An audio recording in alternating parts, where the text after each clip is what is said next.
Salam, salam hormatly kardeşler.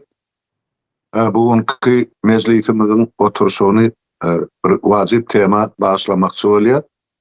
Ol hem tema bana yurtdan gelip goşan habarlar bilen baglanyşykly. Soňky 10 güniň dowamında dörli ýerden, dörli adamlardan, dörli pikirdäki habarlar gelip goşdy. Şol sany jan edenlerim bar, ýa-ni ýazgy dogrudanlaram bar. Esasy aýdylýan mesele ýa edilýän görüň men ony dünkü çykyşymda aýdyp berdim. Bir çetini galandan häzir gysgaça aýdyp beren wagtyny bilen almalyk üçin. Aýdylýan esasy da ýurt içindäki ýagdaý çekip çydardan geçdi. Ýurdun içinde ne düzgün bar, ne tertip bar, ne döwlet bar, ne hökümet bar, ne döwlet işgäri bar. Alyn alynky, ýolun ýollynky, artyň harmanyna döndürdiler. Aeroportdan gidýän adam, gelýän adamdan gidýän adamkan şu ogurlap bilenni samolyotlara ýüklep şumal ýurdun daşyna çykarýarlar. Indi bu da bundan agry çydarlyk ýagdaýymyz ýok. Biz şu haramhor hökümeti, bir kanun hökümeti tahtdan düşürjek. Şunu bilip goýun, sizden etjek ýeka haýşymyz, eger siz şunça ýyllap aýdyp gelýär, ýa-ni halkyň öňüne çykyp Guruji Mezlisi hökmüni ýa halkyň öňüne çykyp Milli Halat Ediş Komitet hökmüni aýdan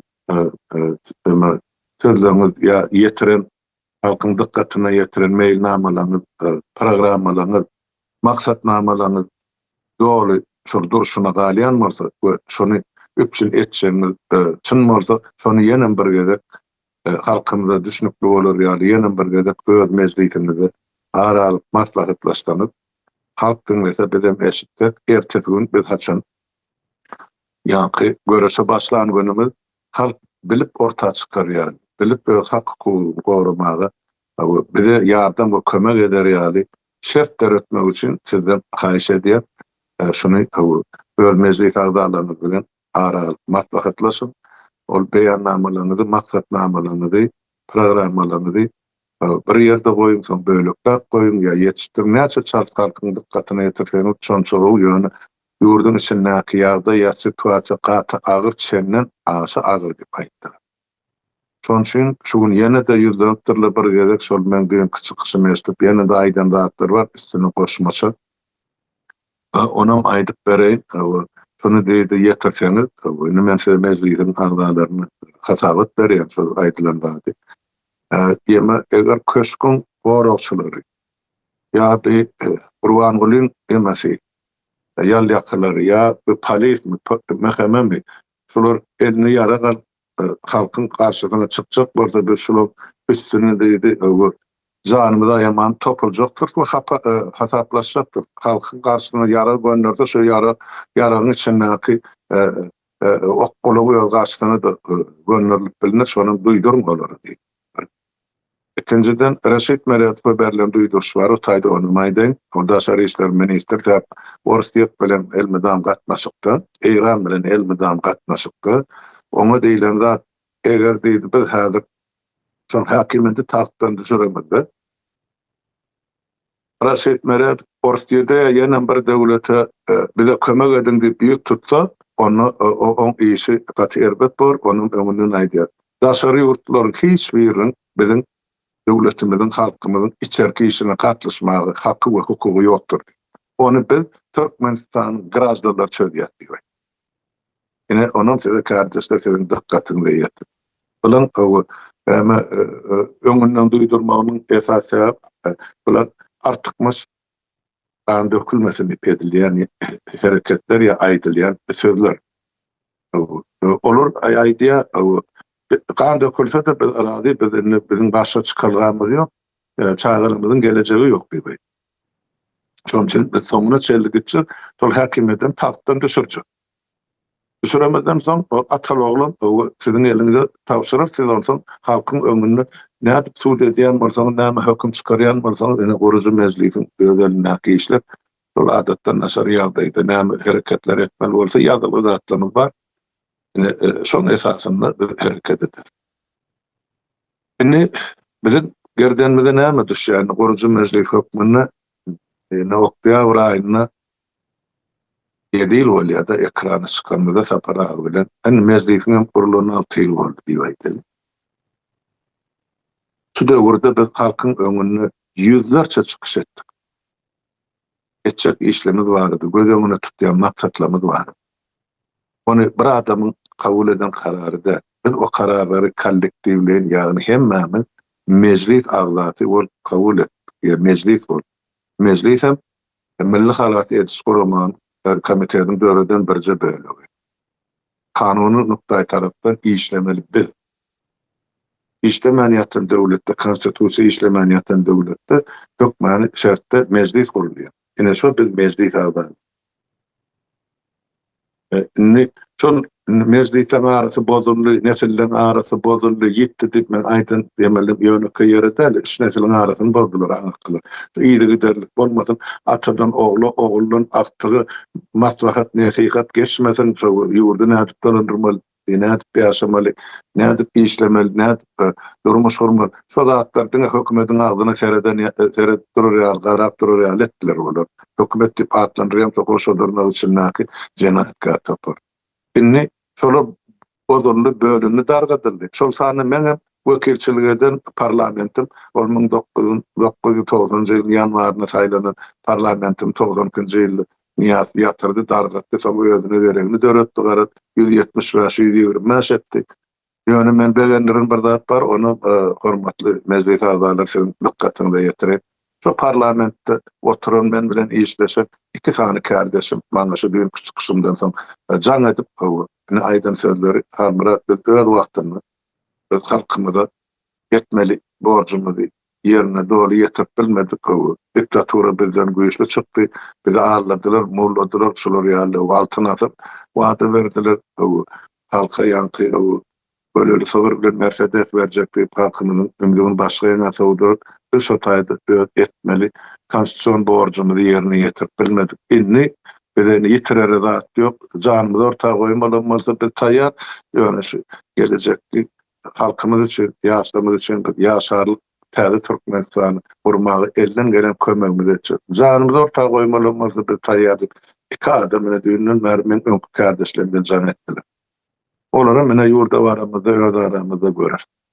Olara da sag bolsun aýdýan, ine şolary pozisiýa gelenlikleri üçin men düşünip otyrym, olam şol 36 ýylla bagyşlangy içi porsap durşa hökümet bilen edýän jenaýaty barada ýöne çok güýçli bolsa ýuňadyk ýere gider diýe Türkmen. Şonuň şonuň dikkatinden urulup hiç olmany ölmäkä insabyny arasalap gitmekçi buladym. Sağ bolsalar, ine şolar ýaly adamlar ine çykyp dur, ýazyp dur, gömüllü üstüm hatdan ýaňa jan edip durlar ýerli ýerde. Bilen badyr nira gitmeli bolsa, nira barmaly bolsa taýýardyk gününi belleseňiz bolýardy. Sağ bolun sizin ýurtdaşlar, şolar ýaly eden gollugyňyz üçin ýöne şu taýda biz meclis agzalary bütün halkyň jogapkärçiligini, keşigini özgerdenmiz alyp otyrýar. Şonu biz taryhyň öňüne jogapkärdir. Şonu şu jogapkärçiligi duýup kabul edip, şoň esasyny biz hereket etmeli. Şonuň üçin häzir täzeden dolanyp gelir 20-nji ýyldan bäri näme karar kabul eden bolsak, näme netijelere gelen bolsak, halkymyza nämeler hödür eden bolsak, nädip täze Türkmenistan urjak bolsak, şol maksatnamalamazy hemmejigi şuň hemmejigi agzap geçip bolmaz, esaslaryň üstünde peýsgaçarak durup geçdiňiz, soňman jikmejigini ýekelikdemi, ikilikdemi meclislerin indik oturuşlaryny dowam etdirýär, tä ýurda barýança. Ýöne biz şu taýda halkymyzy hemme zady ýene-de bir gezek düşündirmeli. Etjek bolýan işlemimiň aňyrysyny halkymyza, döwletimize, milletimize, gelecekki nesillerimize näme bährik bar. Şonu biz her birimiz öz dilimiz bilen, öz düşünjämize göre kabul eden kararlarymyzyň laýyklykdy aýdyp bermemizi men sizden soraýar. Halk şoňa garaşyp otyr. Esasanam şo erti bizim barmağımızı, ýurda barmağımızı bütün etjek adamlar suratlar haýyş etdiler. Reşit Meret'il meseleni aýtdym. Ýene bir gezek gaýtalap aýdýar. Türkmenistanyň içerki işini hiç bir döwletin gatnaşmagy ýa gatnaşmagy, goşun salmagy, klan etmäge haky ýokdur. Täp şol häkimetlik oturan adamlar öýleri jenaýatka topur, terrorist, bular hemmesi gutnamaty elimizde bar. Şoň üçin onuň gitjek ýeri ýok. Halk näme etse haky bardyr. Döwlet halkynky, ýurdam halkynky, oň baýlygam halkynky, ýöne han şol baýlyklar. Indi jogap sorulmaly wagty geldi. Demek şol atan oglum, oň töwereginem hemmejigin bular ýoga çeken tutup biziň elimize tapşyrjaklar. Ene tok borjum mezlik we kararlar bilen döwreden komissiýalaryň üstü bilen bular hemme eden jenaýatlaryň ýekeme ýeke hakyň öňüne ýüzüne basmaly bor. Soňra bilen hemme ogurluklar kim nirak eden bolsa ýurdun içine getirip hadyna goýmaly bor. Şonun ne şu taýda tede ýetirip bilen edilen haýyşlar konstitusiýon hukumy dullanýar. Halkyň bize bildiren anamy, şoň üçin biz halkyň anamyny ödemek üçin etmeli hereketlenir. Endi ýene bir şol öňkü kabul eden kararlamy kim nämesi, haýsysy ýadyna düşýän bolsa, kim haýsy meselede aýtjak bolsa, aýtyp geçip bilersiňiz. Ýöne konstitusiýon reforma hukman geçirilmelidir. Konstitusiýon reforma diýmek näme? Konstitusiýany men öýdüp çykyşymda aýtdyk. Şol hatda şol 91-nji ýylda ýazylan konstitusiýanyň soňra 8 ýyl düýple üýtgetdiler öýlerini bähbidi üçin. Biri padşah boljak boldy, biri sultan boljak boldy. Hemme häkimet bir adamyň ýa-da bir maşgala elinde galdy. Hani bir döwletde deňaramlyk saklamaly üstany puda öz başlaryp işlemeli. Hani bir ýa-da bir parlament, hani bir hökümet, hani bir suд häkimligi hiç ýok. Bizde konstitusiýon suda ýok. Ine şoň üçin şu zatlar biz etçe urunajak diýip bolsa aýlap oturup şoň üstüne ýyllar boýunça işläp düzen maksatnamalymyz bar. Ine şu zatlary täzeden gaýtalap halkymyzyň dikkatyna ýetirmek bizim borjumyz we parzymyz. Bugun bolmasa erti ine şu zatlar biz ýurda barymyzda amal we berja etmeli. Şol sany saýlawlary geçirmeli. Ine gysgaça men şu zatlaryň üstüne durup geçeýin diýdim. Kardeşler, endi kimde näme soragy bar bolsa men düşünüp otyryn, hemmäňiz işli kim hassas eredýäňiz, kim ýene birde o işleriňiz birinji eliňiz galdyryndy, o soň aýtjak adam bolsa aýtyp çykyp gidip. Egerde şu ýanyňyzda adam kan bolsa, hassaňyzy seretmäge başga adam ýok bolsa, onu siz erti buyurgun aňyr kul ýekelikde ekrana çykyş edip goýup bilersiňiz. Ana ýigitler hemme çykyşlaryňyzy goýup, o saýtda da men dedi. Ana Haýat hanym erini galdyrypdyr, söz sizden kardeş.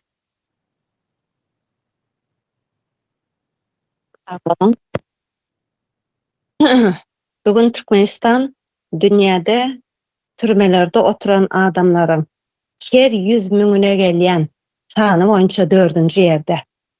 1-nji ýerde Salvador, her 100 miňe 1086 adam. 2-nji ýerde Kuba, her 100 miň adama 794 adam.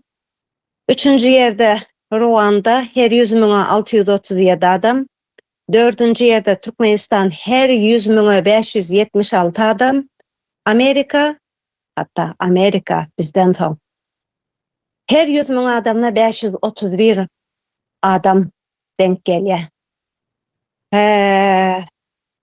Göräýmäne, yani umumy jemi aslında nemenin bütün türmelerinin, koloniyalarının alma kapasitesi, içinde adam oturma kapasitesi 13 miňdir.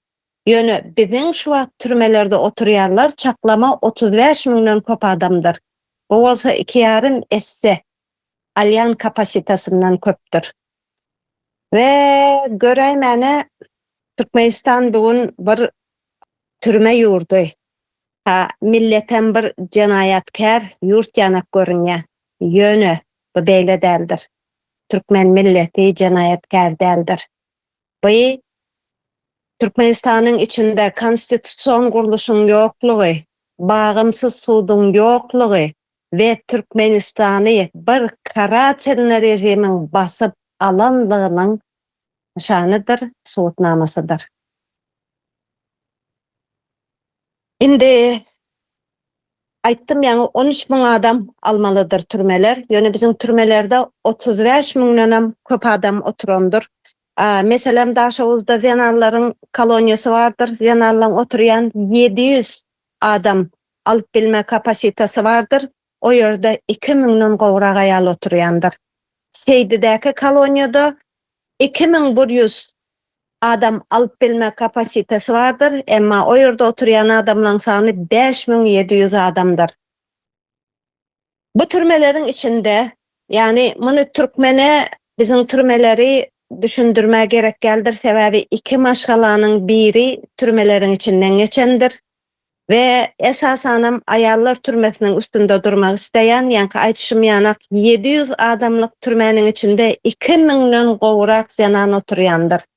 Ve içinde insan dışı kıynamalar, cinsi zorlamalar, her zat var içinde. Hani bu türmen içinde oturan birinin eceti, birinin uyosu, birinin kıyığı ve bu türmelerde bunlara cinsi zorluk ediyorlar. Erti bir gün bu türmeden çıkıp bu ayarlar maşgalalarına dolanıp barıp ne hili yaşamalıdır. Ne hili psikiski ve fiziki taydan baskı görüp, öldürülüp, dövülüp çık yaşının içinden ayarlar. Tarihte hiç bir yerde bir milletin namusuna belli değilmendi. Ve bugün Milli Halas Etiş Komitetinin mailnamalarının biri türmeleri boşaltmaktır. Türmelerin içinde oturan adamlar cinayetkar değildir. Onlar bir rejimin kıdalarıdır. Eğer bir yurdun içinde konstitusiyon kuruluşu yok olsa, adaletli sud yok olsa, türmelere adam hiç kimin adamı türme oturma hiç kimin hakkı yoktur. Ve bu türmeler boşaltılacaktır. Yurdun içinde konstitusiyon kuruluş, adaletli sud kurulacaktır. İnsan en kımmatlı baylık olacaktır ve insanın özünü koruma hakkı berk korulacaktır. Sağ olun. Sağ olun kardeşim. Yine kim var? Ben görüm hakken. Ana Edil kardeşim. Çok sizden haydi ver. Sağ olun. Almurad ağa. Kardeşler, ildeşler. Bugünkü ediyen yazıyımız, çıkışımız katı önemlidir, katı vaciptir. Aslında Türkmenistan'a değişli, ehli aydiyen yazılarımız, çıkışlarımız hem vacip. Ben bu tayda illüstrasiya hakkında geçmek isteyen. Təzi Türkmenistan kurulandan sonra ya da kurulmana başlandı hökmani suratda illüstrasiya ve yanında KGB'nin arşivleri hökmani suratda açılmalıdır. Bu katı vaciptir. Geskaça illüstrasiyanın nämelerini ýenem gaýtalap geçeyin. İllüstrasiya bir arınma, temizlenme, bir yurdun, yani geçmişte, tarihte näme bolupdyr? Bizim üstümüzden nämeler geçiripdirler? Şular hakkında gizliğin saklanılan KGB'nin, esasen KGB nemetiyada bu işleri, şunun arşivlerinde saklanıp kime şantaj, başka bir aklımıza gelecek dürlü açsan arşivler açılanda katı ervet zatlar çıkardı. Yani şu sebeple hükman açılmalı diye fikir ediyen illüstrasyon düşündük. Arasalanmak. Bizim Rusya'nın kolonyasından çıkmadığımızın suutnamasını gözümüz bilen her bir Türkmenistan'ın yurttaşı görüp bilýär. İkinci aytjak zadım illüstrasiya açılsa bizim hem sırlarımız açılar, hemmemiz diyen ýalyk korku nemesine girmene gerek yoktur. İllüstrasiya geçmişte näme boldu, tarihte näme boldu, bizim başımızda nämeler geçti, biz şu ýagdaýa nädip geldik. Şu arşivlerin, KGB'nin gizlinligi sebäpli biz Türkmenistan yurdu şu durumda. Şular açılan bolsady, biz bu durumda bolmasdyk, öz baştak bolardyk. Yani bunu bilinçde bolmakňyzy haýyş etjek, hemem yani arşivler açılsa biz hemme sırrımız açılacaktır diyen ýalyk böyle bir korku nemesine de girmene gerek yok. Bir vada elbette kän zatlar çıkar. Ýöne hakykat bilen ýaşamak gat önemlidir. Biz hukuk döwlet hukuklu bir ýurt ösen ýurt hukman suratda hatta illustrasiýadyr. Bunu açmamız hukman gereklidir. Hazırlıkça ben şunları aydayım. Sonra yine üstüne koşup bilen. Sağ olun. Sağ ol kardeşim. Onunla söyledi. Merdan kardeşim öğren. Haydi ver. Hola, sağ olun. Esenlikler, oğul ile, yaşlar kardeşler. Benim özümün has komedyen tarafım var da şu hakkında bugün vermekçi. Devlet kuruluşunda. Yine dünyanın yüzünde sinetyas ve Türkmenistan'a Bangladeş'ine Rusya vardır. Öyle ki yurtlarımız vardı. Şolara sinetyas olayım yine Türkmenistan'dan öten yurtlarım ya üst parayan yurtları sinetsek Türkmenistan'da näme var? Häzir görkezlen bir düzgün var. Olam Prezidentlik Respublika dik görkezler yani. Hemme güç bir yerde yani bir adamda jemlenýär. Ondan soň Japonya olsun, Koreya olsun, belki Batı ülkeleri diýilýär. Şo taýyp seretsek güç ayrılığı vardır. Yani parlamenter sistemi. Berde näme diýmek? Şudyň garaşsyz we bir taraf işläp bilmegi. Başında da konstitusiýa tutturýar. Ondan soň hökümetiň aýratyn bolmaly. Parlament yani kanun öğretken, kanun doğuyan bir kuruluşun aýratyn bolmaly. Bu parlamenten kim saýlaýar? Yani Türkmenistan 12-13 bölümü bölünjekdir gelecekte Türkmenistan. Şol 12-13 bölümünün halky yani yerli halky her kim özüne gerek tanıyan adamsyny şu parlamentde saýlap bilýär. Eğer şu parlamentde şol adam şu iýlik dünýä ilçe üçin hiç kili bir gelişme etmese, bir yurduna bähbit getirmese, şu saýlanan adamlar wagtyndan öň gelene şoň ýerine çağıryp bilýärler. Şöyle düzgünler var da parlamentde adayım. Şimdi şu taýda 3'e bölünýär. Güç 3'e bölünýändir. Yani häkimet. Eğer Türkmenistan'a deresek, diňe bir adam ağzından çık geldik kökezýärler. Elbette şu wagt hukukla bolar, Rus imperiýasynyň hukuklary. Ýöne düzgün şeýle düzgün oturdup şu taýda. Ondan soň ýaşuly näme diýer, prezident näme diýer, serdar näme diýer, hemme şoň ağzyna garap durýar. Yani şol adam üstünde her türlü oyunu oýnap gelýärler da Türkmenistan. Şoň üçin biziň Milli Halary Komiteti hökmünde, Guruji Meclis hökmünde öz ýurtdaşlarymyza parlamenter sistemany hödürläp gelýär we onuň dogrudygyny, ýerlikligini şuneçeler ünlep gelýär. Tarihte de şonuň ýaly bolan enem öz tarihimize sinetsek, Oğuzlar döwrüne sinetsek, şonuň ýaly kurultaýlar bolan. Kan ýa-da Kagan diýip geçýär döwür. Diňe özü bilmendir yani bar güç özünde olmandyr bir adam. Çok mani saýratda kurultaýdaky buyruklaryň üstünden afalaryň üstünden yani söýdüyor yani adamlar üstünden yurt meselesi çözülüpdir da. Şonuň ýaly ýagdaý gylyklanýan tarapy hukuk tarap elimden geleni ýurdu üçin etmekçi, elimden gelmejek adam etmekçi olan şonuň ýaly ýagdaý häzirçe ýene soň üstüne goşarmy? Sağ ol kardeşim. Sağ olun. Yani kim öňürtürini alırlar, emmi? Leyla hanım. Ya Bertaş Akyn'ın Umidi hanım aýtyp berýär birinji bölümde. Wala ana Leyla hanım aýtyp beren diňläli. Salam kardeşler, salam yurttaşlar. Menem öz mailnamamny aýtyp ötsem, men türmedegile barada aýtjakman. Bir iki agzym söz. Taza Türkmenistanymyzy kurup dikeltkenden soň türmede yatkallarını boşatmalı. Köpince ayal kızlarımız yatıptı. Bir gün yatkallaba içinde.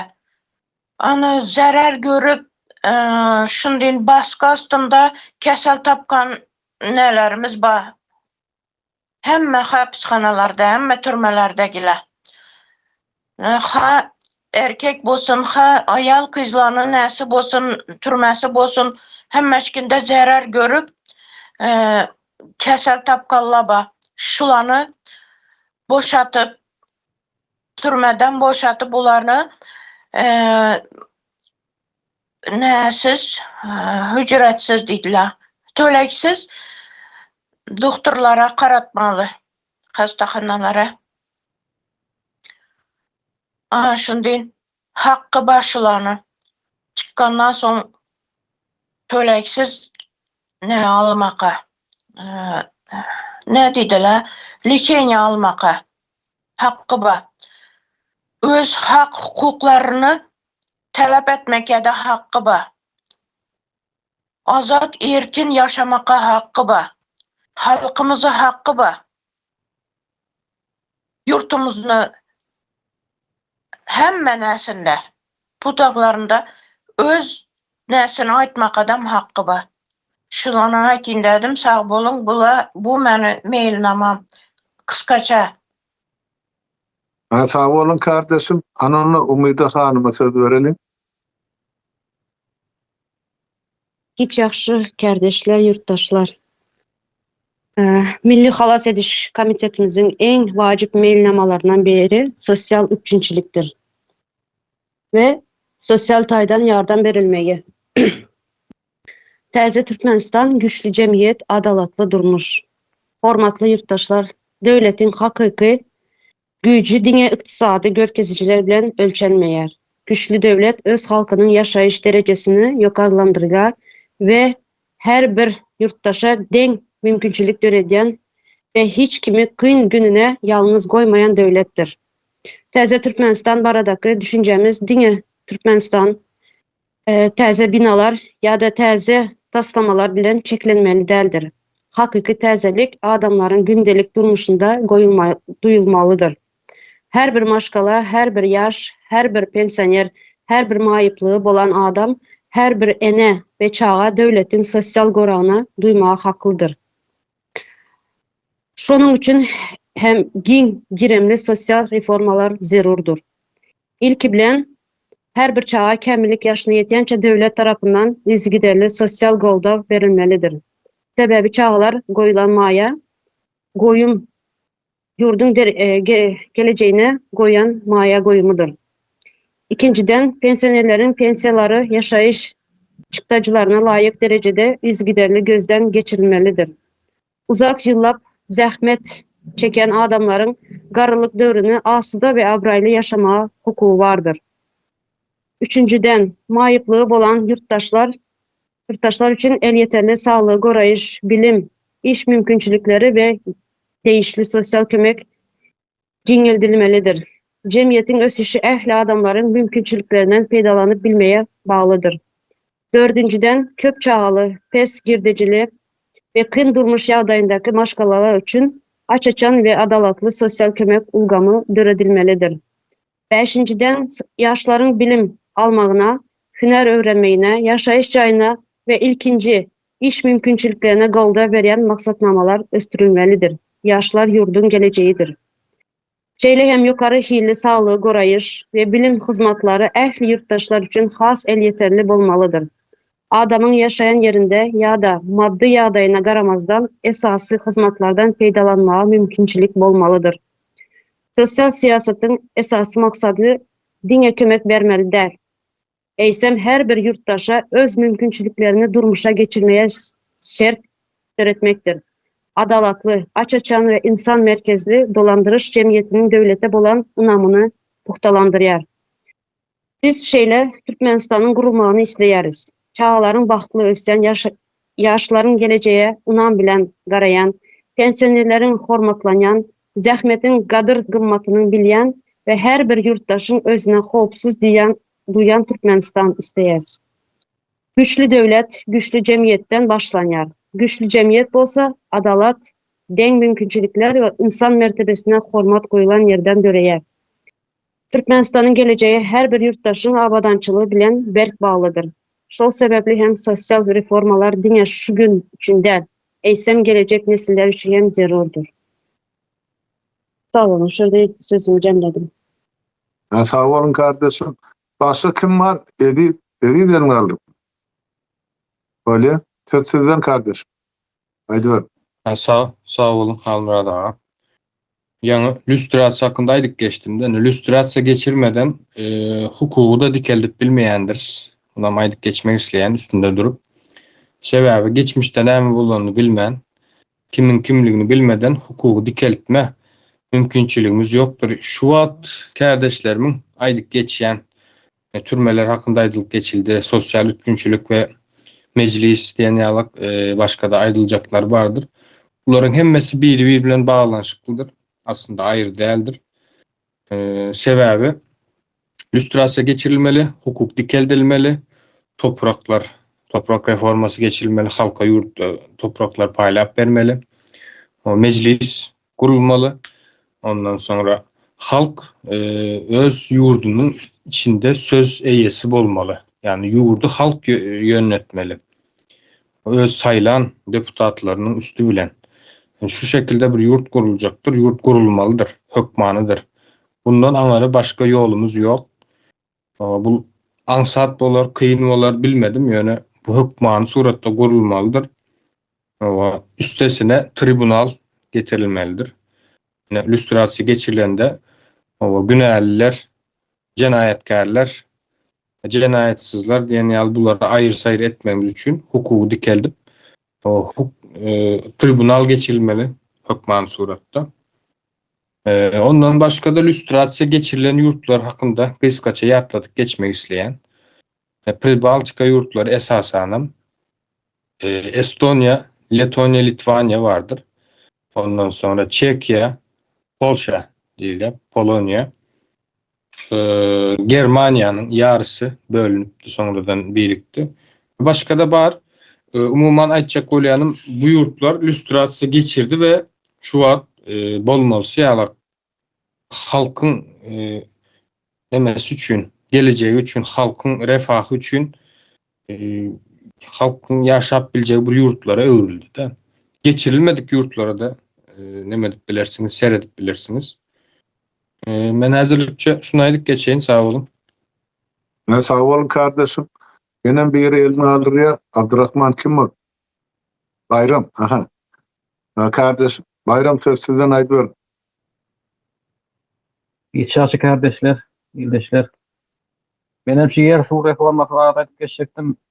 Yani Türkmenistan'ın ilkinci maksatnamalarının bu yer su reformasıdır. Yer halkımıza deň dereceli paýlap beriljekdir.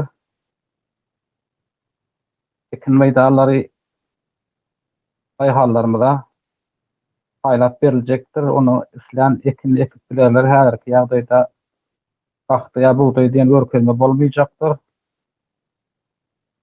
Yani ekin ekip islen bakanlardan satyp biljekdir. Ondan örmeý dağlara gelip maldarlarımdan bar bilen örmeý dağlar mallaram deň dereceli paýlanyp hemen örmeý dağlaram deň dereceli paýlanyp beriljekdir halkymyza. Şonu etmek istedim. Sağ olun. Sağ ol kardeşim. Ana taýda Malcolm oğlum birinci elini aldım ya Merdan kardeşim. Harika. Böyle Malcolm oğlum sizden. Sağ olun kardeşler, sözü vereniz için. Benim şu geçirmeler, reformalar katı yurdum içinde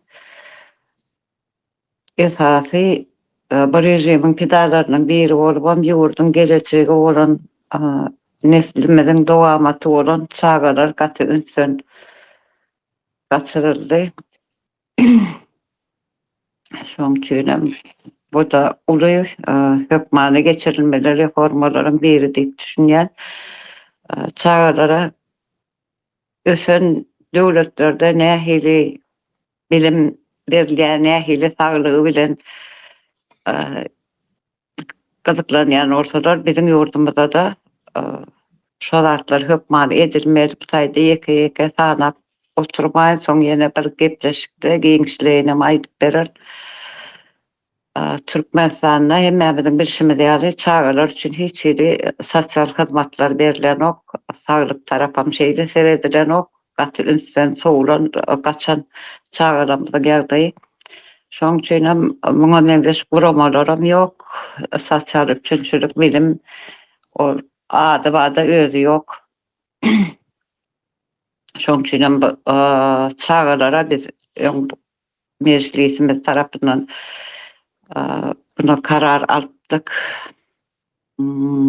Çağa doğulanından başlap her ayda tek emirlik yaşına yetýänçe $100 banka şo çağın adyna goýmaly diýip we çağa emirlik yaşına yetsen soň öýde alyp bilýär bu puly en atasyna berilmeýär. Soň okuwa girecekmi ýa bir biznes açacakmy ýa öýrenjekmi näme gerek bolsa özü şol öz pulyny ulanyp bilýär bu döwlet tarapyndan çağa kapitaly hökmüne ýatyrylýar. Hemen çağlara saglyk tarapyndan gaty gowy üns bermeli çağalanma çağa ölümdörken ýurdun içinde pediatrlary sağlıkçıları yetiştirmeli. Soňra bilimle hiç hili üns verilen ok, bilim saýyz ýoluna nähili orta edil şol ýaly çäklendirilen görnüşinde belli bir ýere çenli öwredilýär, ondan aňyryk ýok. Bilimi gaty kaliteli bilim bermeli çağalara. Bana yurttaşından getirmelem orada ýokda mugallimler getirmeli ve giňişleýin bilgili bilim giňişleýin özün bilim almagy saglamaly çağalarymyzyň. Şu wagtlykça şular aýdaýyn. Sağ olun kardeşim. Merdan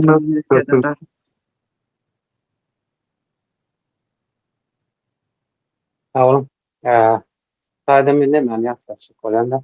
Türkmenistanda şu wagt mesela yurttaşy ýazylan ok ýa ulanylan ok edebi dil, resmi dil diýip sanjakmy. Gaýat bir status berdiler. Status diýip bu bilhem diýip bolsa olam näme diýmek, gol diýmek. Manysy arapça sözünden gelýär. Şonam Gürcü meclisinde yatırmak barada karar alypdyk. Gaýat söz ýatyrylyp derewne yurttaş sözüne ulanmalydygyny karar alypdyk. Endi oraya gaýdym, gaýat diýmek, gol diýmekdir, ýurtçy. Hiç taýda bolmadyk, belli ýeri bolmadyk, hiç hili haky bolmadyk. Bir ýaşaýjy diýip atlandyr. Edil türkmeniň edil häzirki ýagdaýyny sapatlandyrýar da. Dünýämiň ýykmanda boldy. Gerek bolsa sen daýyň üstünden ýol geçdi diýip daýyň ýmyrýarlar. Iller boýy oturan goňşy bolan hemme adam dagatýarlar. Raýat sözünde duýdum. Yurttaş söz ulananda näme diýmek? Ýurdun eýesi diýmekdir. Bu topraklaryň eýesi. Bu topragyň jogapkar adamy. Topragyň inde doğuldun meten topragyň yurttaşlygyny, ýani statusyny ütmetmek, ona hukuk çäklerine getirmekde, ýani resmi ýagdaýdan yurttaşlyk ulanmak. Bu reformada geçirilecektir. Ýene-de bir reformany ýatlap geçirin. Reformada däl-de men haklaryny ýatladyň. Ine ýakynda yurttaşlar ayağa alınmakdy. Näme diýip ayağa alýar? 91-nji ýyl galyp 1881 janwary hukuk taşy häkimletinde defeler elip we halky. Yani hukuk taşy bolanda yani halky ýurdun içinde halky isleýäne garşy gelen bir zulüm görkezden bir rejim var. Başkaçı hem terör edip diyor, hem halkını genoside geçirdi. Şimdi halk ayaklanın nedeniyle yani ön isteğine karşı gelen başkaçı bir terör rejimi üstüne yani kurulmuş bir terör rejimi üstüne karşı çıkandır. Onlardan talep edilenlerdir. Onlar dünya seyirlik süpürülmelidir. Nemet etkisiz hale getirilmelidir. Ulan seviyeyi hakkı ve dünyevi hukukun içindedir bu. Birleşen Milletler Kurulması hiç bir yurttaşındaki devlet kuruluşları olsun ya şartı kuruluşlar olsun hiçbir jurisdiksiyada yerli halkın ayaklanmasını hukuk taşı deyip kabul edilenlerdir. Yani yerli halk ayaklandı mı demek halklıdır. Yani topraklar onunki, yurt onunki, içindeki ya gelecek onunki, çağlar onunki. Onun için yurttaşlara yüzlenelim. Yani Halmra Dağı'da ayet geçti. Yurttaşından hiçbir koşun ya da bir devlet koşun olsun, yine olsun başka yurttan gelmene hukuku yoktur. Hukuk taşıdır. Onun için hak sizin tarafınızdadır. Yani yurttaşın tarafındadır. Onu yatlayın dedim. Halmra Dağı'nın iş çıktı. Allah Oğuzhan kardeş buyur.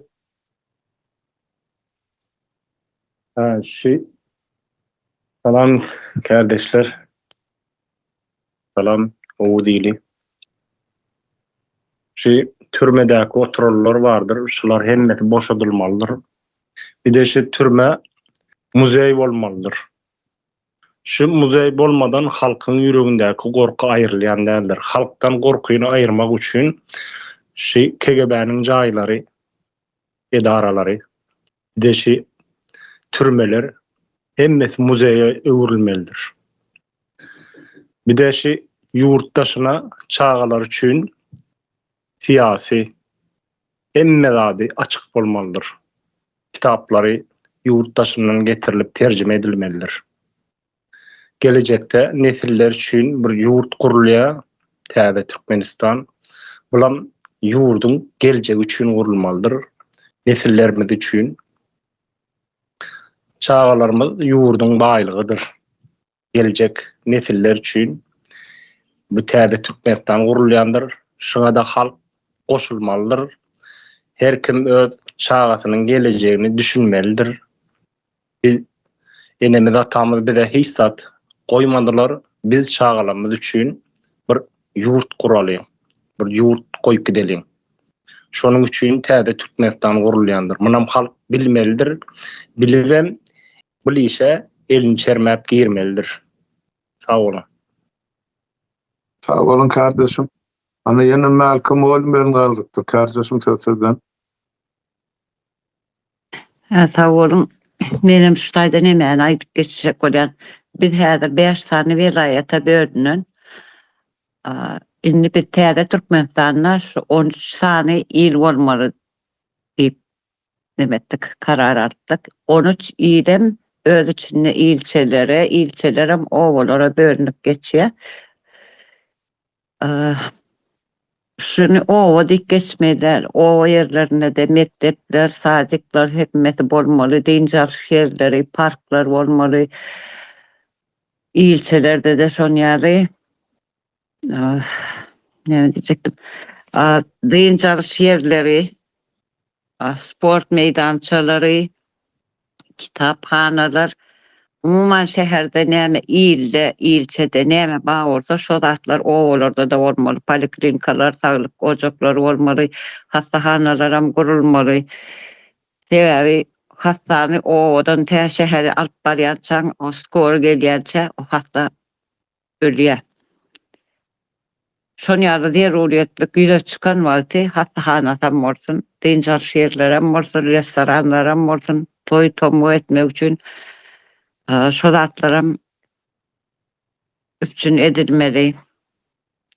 Soň ekologiýasyny seretmeli halkyň şu wagtyne gün depesinden urup yürekden tarpatayın gidip oturanlarken şu sıralarda. Bağ bakçalar, güller ekiştirmeli. Ekolojisine da üns vermeli. Şu da atlar ayda iniydim. İyille, İyilçe'de, uli şehirlerde bazı atların hemmeti o yerlerine de bolmalı sebebi. O halkı esası imit, gök, mive bilen üpçünede oturan, süt bilen da et bilen üpçünede oturan halk. Bunların yeterli medeni şekilde yaşamayı hak ediyorlar. Şurayı da iniydim sakoğlap zortun ayttı. Sağ olun kardeşim. Yine de otaydı bir elini alırya cennet kanı mı? Nereden? O Halmurada. Sağ olaydı. Aha. Hiç yaşlı kardeşler. O Türkmenistan'ın düşen gelen yağdayında halkın etinden geçip süngüne diredi bıçak. Ne şoň üçin biz Milli Halas Ediş Komiteti olup yıllar boyu edilmeli ve edilecek işleri öz çıkışlarımızda halka tanıştırıp geldik.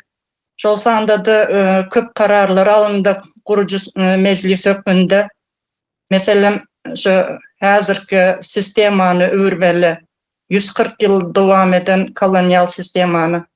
Arşivler açılmalı, illüstrasiya geçirmeli. Toprakları halka berilmelidir. Güýçler garaşsyz bolmalydyr diýen wajyp kararlar alındı. Indi täze Türkmenistanda bu kararlar işini ýöreder. Nesip bolsa, meniň düşündirjek isläň ýerim Türkmenistanda tribunal döretmek barada. Bu tribunal hökman gerekdir. Sebebi 140 yılın içinde 3 döwürde de diňe şol rejim adyny üýtgedip koloniýada saklady. Şoň üçin şol arşivler açylanda, illüstrasiya geçirilen soň tribunalda tribunal orta çıkaran jinaýatçylary eden jinaýatlaryna göre cezasyny bermekdir ve hökman şertdir. Sebebi bular diňe ýurdu bitirmediler. Adam resurslaryny ýok etdiler. Ýurdu öň alyp gitjek aýdyňlary ýok etdiler, geljegini ýakdylar. Şoň üçin halkymız öz geljegini düşünýän bolsa, täze Türkmenistany goldap, her kim öz elinden gelen kömegini berip, bir bilen jebisleşip taýýar bolmalydyr. Sağ olun, şulardan ibaret aýtjaklarym.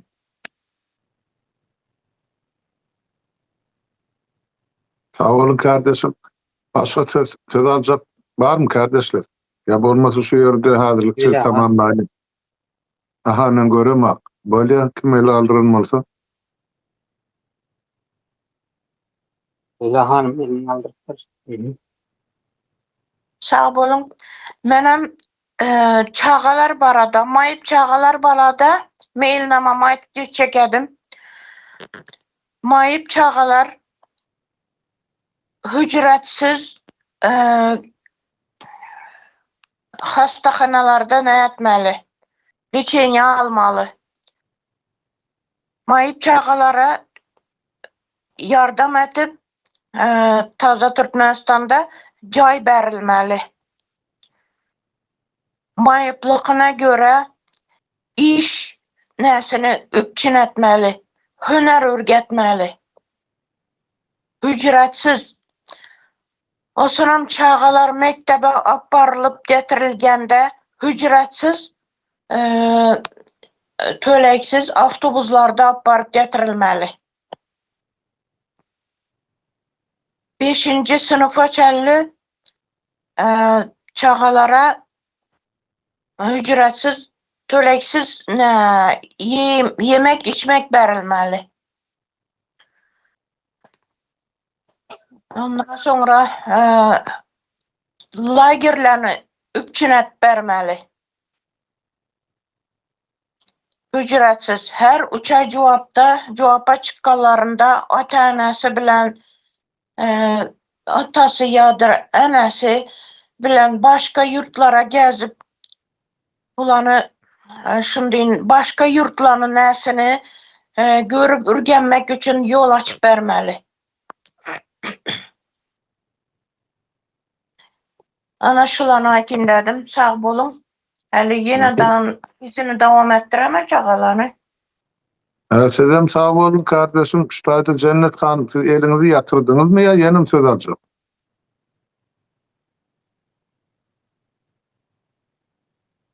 Yardım ana yat. Ondan söz Hayat Hanım'a verelim kardeşim söz sizden. Hayat Hanım. Bir dakika. Birkaç aytıp geçeyin. Yurdun içine varılan son dekolonizasyon prosesi geçirilecektir. Dekolonizasyonun esas elementlerinin biri adli familya reformasıdır. Bizde şu ad familyalarımızın sonunda ova diyen koşmaça vardır. Bu bize nemenin özümüzün bizim tarihimizi bize unutturmak için, bize tarihimizden kopartmak için, bizim kimligimizi yitirtmek için bize nemedilen, zor bilen, bize berilen bir adlı familyadır. Ve gaytadan yine tarihimizi dikeltmek için, tarihimiz bilen bağ kurmamız için, ata-babalarımız bilen bağ kurmamız için, özümüzün kimligimizi dikeltmek için, dilimizi tədelemek için bize ad ve familya reforması gerektir.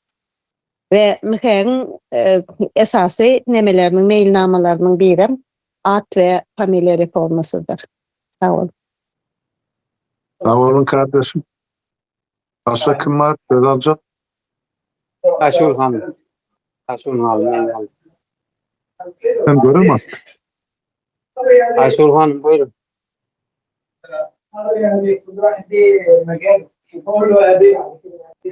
Esenlikler, yetişler. Haydi verin.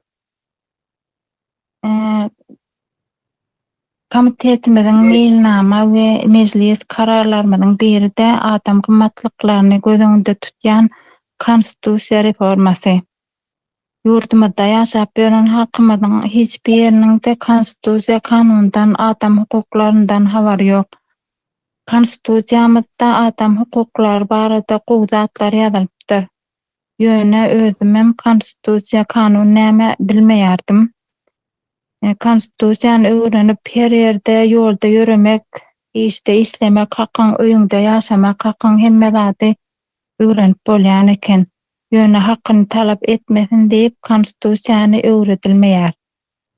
Konstitusiýa üýtgedilmeli däldir. Ýöne konstitusiýany goşutyryna içindäki hökümet işine gelmeýän ýerini öz işine ýaramly bolar ýaly üýtgedilýär. Daşar ýurtda kiçijik çağa da öz hukugyny gorumany bilýär.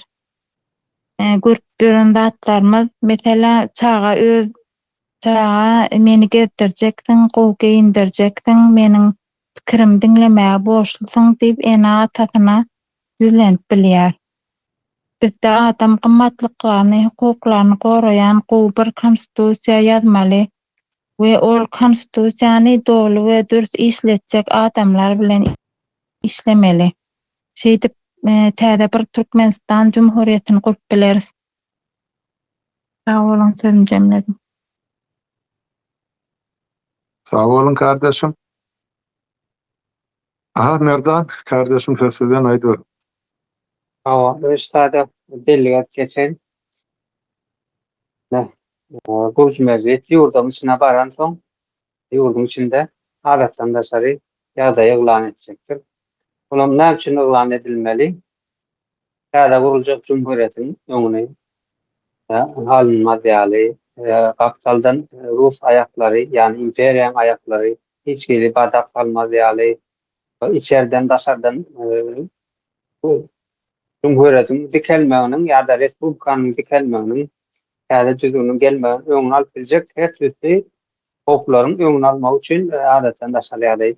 Olam belli ursurlar bilen yani dowamlılıgy taýda gurulýan mezgitde böyle hukuga görä dellerler diýip bilýär.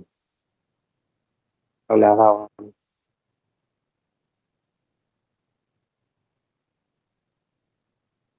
Başka kim var kardeşler, söz alacağınız var mı? Yani ben düşünüp oturuyorum, hassas ediyanınız var, işliğiniz var, çörek pişiriyanınız var. Olmasa eğer erti buyurgun aňyr kuwun yekelikdemi, ikilikdemi iş olup şu mesela hani gözüňi görýän zatlaryny aýdyp bilersiň çykşdy. Bu halkymy görsün, bilsin, tanıştı. Bir adamı kabul eden kararda biz bu kararların haklisini o kollektivlerin hemmemiz ses verip kabul ettik. Şoň üçin şu aýdylan zatlar hemmesini aňyrsyna bizim umumy gelen kararlarımız var kardeşler. Kollayan kanun var, Gurucu Meclisiň kanunlary.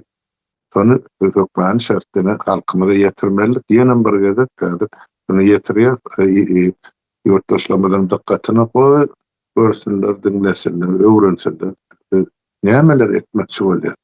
Ýurda barymyzda nämeler geçirmekçi bolýar?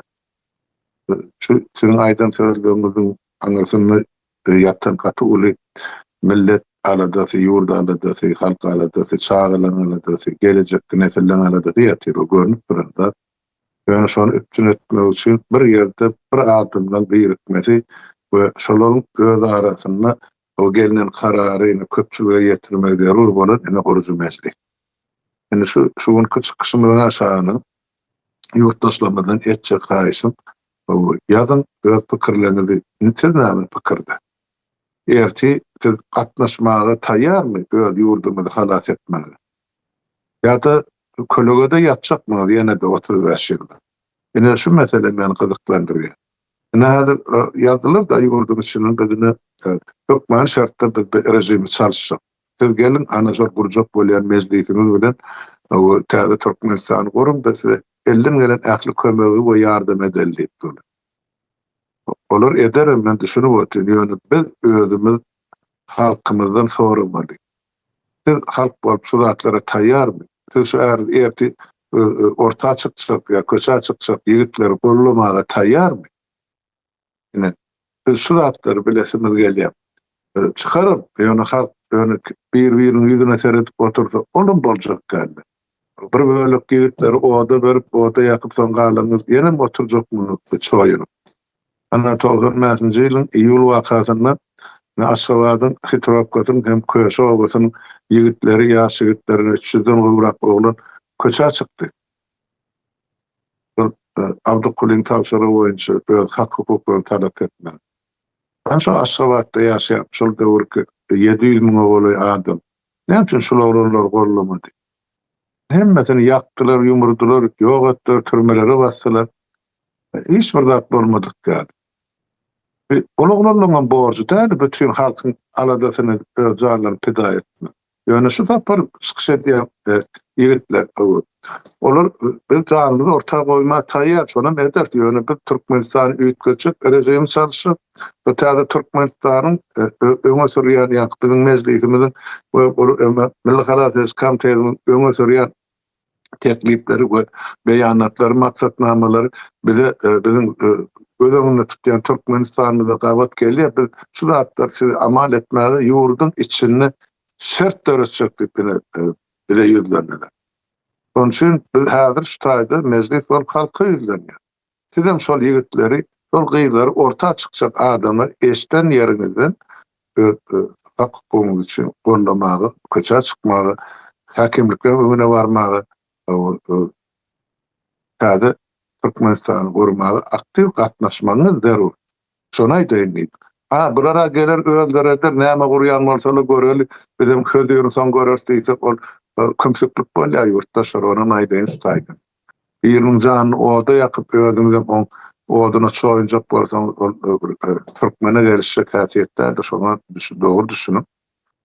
Şonu aýdaýyn, galan işlerim ýuwaş ediler bolar hökmän wana illüstrasiýa meselesi hökmän edilmeli, arhivlerim hökmän açylmaly, onuň halkyň öňünde açylyr, telewizionda de goýulur. Onu o 5 tane adam oturup beýlekkenip karar çykyp ýapmadan halkyň öňünde telewizionda de goýulur. Kim näme edipdir, näme jenaýet? Ýa-da danwatlaryna çelip kimin üstünden arz edipdir, kimi satypdyr, kimi tutturupdyr, kim ogurlyk edipdir, kim jümürlük edipdir. Hemmesi goýuljakdyr o taýda. Illüstrasiýada. Arhivde de şolar ýaly. KGB kim hyzmat edipdir. Ýa-ni kardeşlerimizin bir kısana aýdyp geçdi daýyny şol Leyla Hanım'ın aýtdy, Alky Hanım'ın sosyal meselede, umide meselede Hanım'ın aýtdy şol güns bermel meselemiz bar. Sagan maýyklary, çağılary, ýananlary hyzmat etmek barada şulara mugut hyzmat bolmaly töleýär. Bu elbetde hökmen sosial döwletde şeýle bolmaly. Şol ediler. Bizim maksatnamalymyzda bar şulatlanýar. Hazan min halk aýdyp geçişme ilkinji nowbatda bir halat etmeli adamlarymyz. Bu ene son ýaňky ýaş nesil ýanysmal ýorjan bolup başlaryny da şolary dogran eneleri çeldi. Sağlığı yok. Hayat Hanım o da bellep geçti aýtdy çıkışlarynyň birinde. Näçe adam Türkmenistan'ın kan yetmezçiligi, vitamin yetmezçiligi tarafından, iýmit kemçiligi tarafından, su kemçiligi tarafından, ekologiýa taýip bozululuk tarafından ýedir çekip bir wagt dünýäden hoşlaşy. Endi ýaşanylaryň öýlerim kolun bäzekler. Biz şuratlara üns bermeli. Bular niýede bejermeli? Niýerde gowy bu doktorlar bar bolsa getiririz hakyny tutar goý işletilir.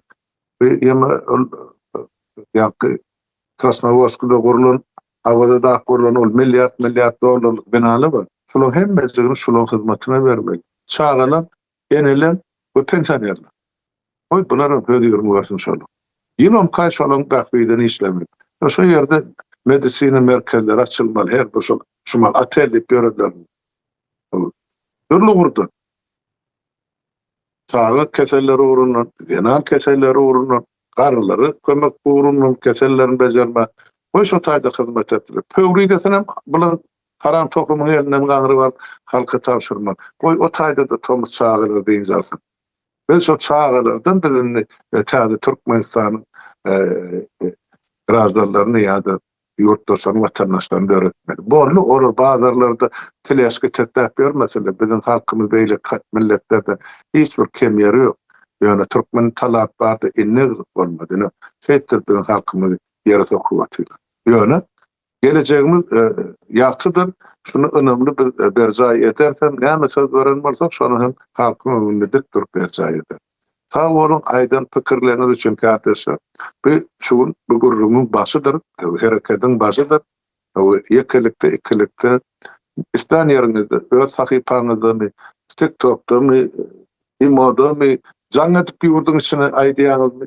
Biz bariya Türkmen yurdu. Atsan tayyar olan, mesele şunu ıglan edilir, çoğunu halk esasen yurdumuz, halkımız, harbi eskerlemez tayyar olsun.